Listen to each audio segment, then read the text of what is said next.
கர்நாடக அரசு மேகதாது என்னும் இடத்தில் தன்னிச்சையாக காவிரி ஆற்றின் குறுக்கே அணை கட்ட முயற்சித்து தடுத்து நிறுத்தம் போட்டு மாண்புமிகு அம்மா அவர்கள் தமிழகத்துடைய முதலமைச்சராக இருந்த காலகட்டத்தில்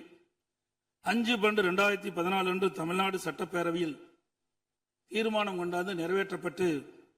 மாண்பு உறுப்பினர்கள் அந்த விவாதத்திலே கலந்து கொண்டு பல்வேறு கருத்துக்களை அப்பொழுது தெரிவித்திருக்கின்றார்கள்.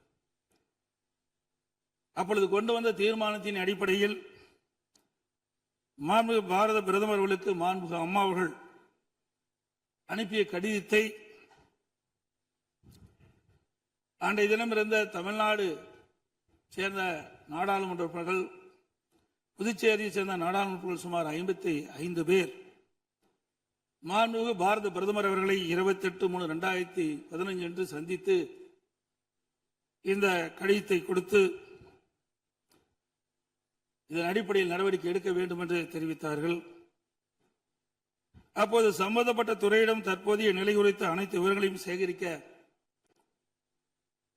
ஏற்கனவே அறிவுறுத்தியுள்ளதாகவும் இது குறித்து பரிசீலிப்பதாகவும் அன்றைய தினம் மாண்பு பாரத பிரதமர் நாடாளுமன்றத்திலே உறுதியளித்தார்கள். மேலும் மாண்பு அம்மா அவர்கள் தமிழகத்தில் முதலமைச்சர் இருந்த காலத்தில் 25/4/2015 அன்று மாண்பு பாரத பிரதமர்களை நேரிலே சந்தித்து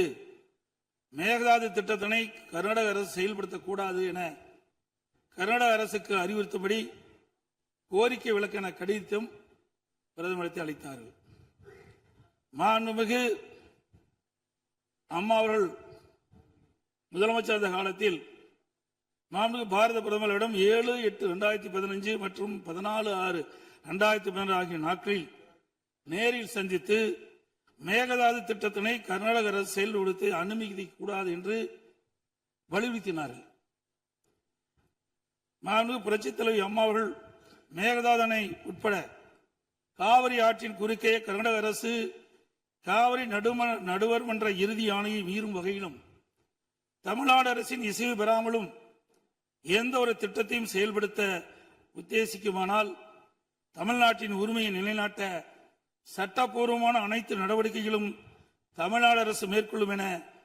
18/8/2016 அன்று இம்மாமன்றத்தில் 110 விதியின் கீழ் உறுதிபட தெரிவித்தார்கள்.